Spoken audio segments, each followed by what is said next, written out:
So, back on here, we're going to do some interesting stuff here. Hey, first off, got a little shout out. Vincent Crowley, Who I Get Your Goat. You ever watch that? That's a great video series he does, man. People get in there and talk some shit. Some politically incorrect shit. Fuck this modern goddamn world. So, hey, this video was come off, we just recently did, well, depending on when this fucking video comes out, recently we did those shows up northeast, New Jersey and New York, and we went to a record store. I talked about that in the video, shit I bought, but piece of fucker. The one thing I did get is this reissue of the Licorice Pizza EP from Black Flag. I don't even know, I don't even know if this is a fucking bootleg or if it's actually licensed from SST or whatever, but this is a reissue of it. Obviously, the original, if anybody knows, it just came like this. There was no actual cover. It just was the actual 45, which the inside has some really cool inside in here, some liner notes and whatnot. Also comes in a cool little fold out with some interviews and some interesting stuff here. Really cool deal, you know what? If anybody knows about fucking classic hardcore, you've probably heard of the Licorice Pizza EP, and you may or may not know anything about it. It's one of the, probably the most rare, I don't know how, it's pretty fucking rare. It didn't come out, it wasn't a shitload of those weren't made, so it was a special promo piece. But I really like the recording on here. Fucking really good stuff. And also, while I'm talking, you're going to see some clips of little videos and stuff of Black Flag. Is actually taken from a documentary called The Art of Punk, Black Flag Art Music on MOCAtv. I'll put a link. It's actually a really good little short documentary talking about the impact of the Black Flag logo. If you're like hardcore stuff and vintage crap like me, go check it out. It's down there. It's worth watching for sure. So talking about this Licorice Pizza, anybody knows what Licorice Pizza was? It was a in Southern California in the 80s. We actually started in 1969, but it was a record and video chain founded by James Greenwood, whoever the fuck that is. And eventually in 1986, it sold to Musicland. If anybody knows that music store, they had a bunch of shit. But it was a record store back then. I would have loved to have gone to that place like in, 1981 or something when this fucking, or 82, back when this came out. I'm sure it was great stuff. I was alive, but I was still too young and wasn't even anywhere near California. But Licorice Pizza, they did this limited EP, whatever you want to call. And yeah, the actual recordings on this record were done at in this Target Video Studios, San Francisco. If anybody knows about Target Video, they released a bunch of VHS tapes and also other stuff of different bands and hardcore bands, punk and weird shit. And there's actually a YouTube channel that has all that old shit. You should go look at it. This fucking Black Flag one, I still have this when I bought it.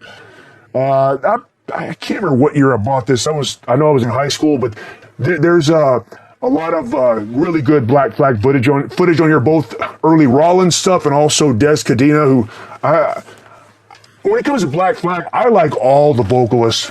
I like the Rollins era, I like Des Cadena, really good. I like the Chavo Reyes. He has a fucking good punk rock sound. And then, of course, Keith Morris.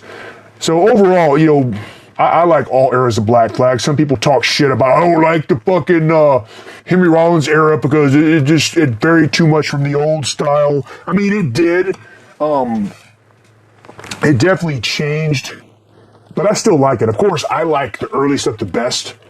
I mean, but, My War and Slippin' and stuff like that, I do like it. And, if you think about it, like My War Side 2, with all those slow, dirgy songs, I think are fucking great, man. I mean, it's just a totally different feel versus listening to, Jealous Again or something. It's a different feel. So I like the old stuff the best, but some of that slow stuff, especially My War Side 2, heavy shit. And a lot of that, it's been documented that a lot of it really influenced a lot of bands, especially in that Seattle scene. So you think, oh yeah, Seattle grunge, that trendy shit. Oh well, fuck that, it is, yeah. But I'm talking about early Mudhoney, even the first Nirvana record, Nevermind, but Bleach.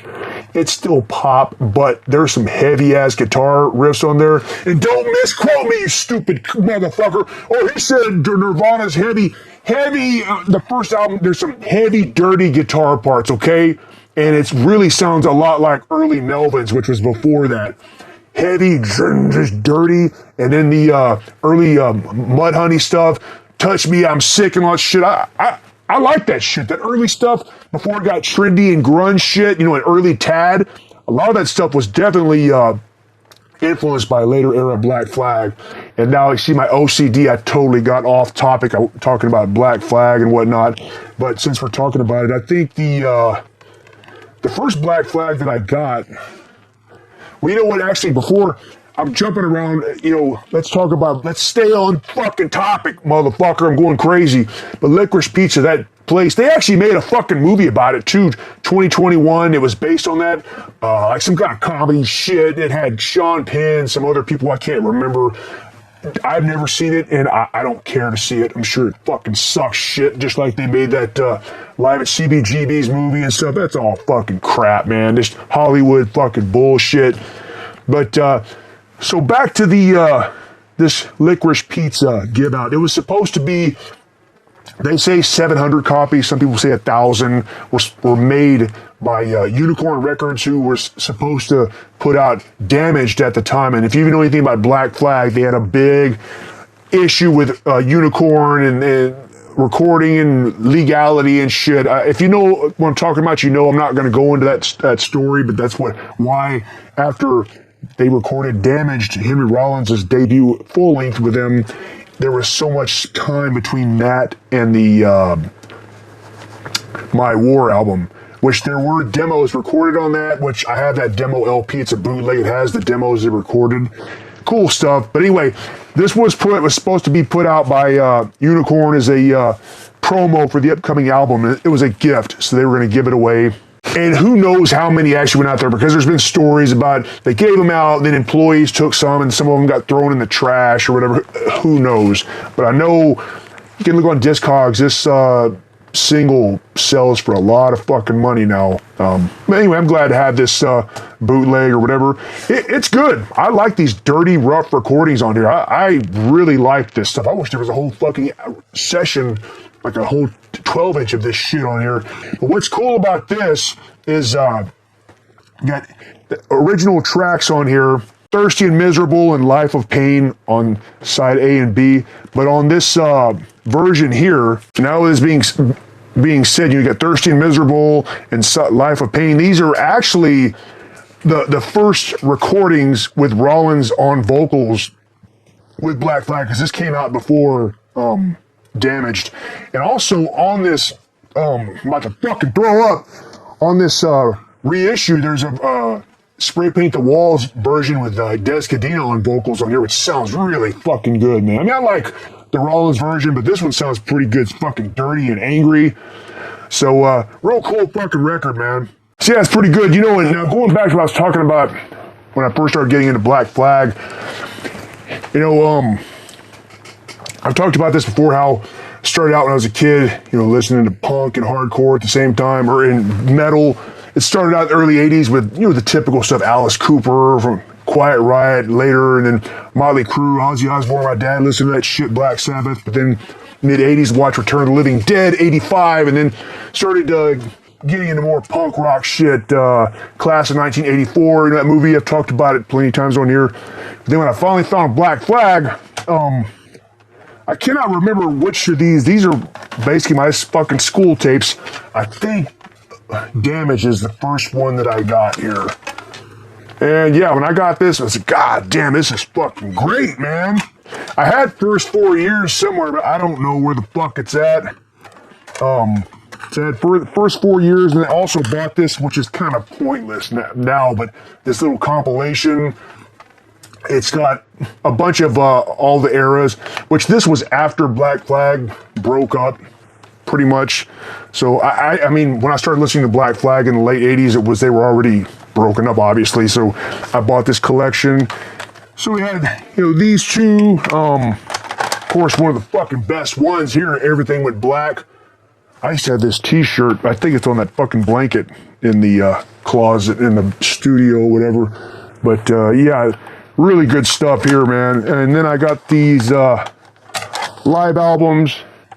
Who's got the 10.5 and Live 84? Okay stuff. Is it mandatory? It's pretty good. And then even the last thing ever released by them, the I Can See You EP, is pretty good, man. You can tell they were on their last legs here, but I mean, Out of This World, I Can See You is a pretty fucking weird, discordant, kind of a odd sounding song, but still good, kicking and a sticking. You Let Me Down, definitely not, I would say, their best work, but I still do like this a lot. And it's funny, I hear people that talk shit about Black Flag. Oh, that's a fucking band. I liked other bands better. Circle Jerks, Negative Approach was better. Fucking Poison Idea. Yeah, they were, but I really like Black Flag a lot. And, people talk shit about Rollins too. Yeah, I don't agree with everything he says. Most of the time he seems like a fucking idiot. However, at least one thing, that motherfucker, he pretty much wrote his own way. He can do whatever the fuck he wants, He's, has some opinions I agree with and some I don't, but hey, at least, he's fucking making money, making shitty movies, and made Rollins band, all that stuff, so whatever, more power to him. I mean, I'm not gonna be fucking hanging around with him, palling around or anything, but, I like Black Flag, and I know they have this version of Black Flag going around now with Greg Ginn and I think Mike Vallely doing the vocals, and they recently played around here. I didn't even go. Somebody I knew went and they shot a video. It did not look. It looked like a bunch of uninspired motherfuckers on the stage. So to me, that's not Black Flag. But whatever. Anyway, what's your thought on Black Flag? You know about the Licorice Pizza EP?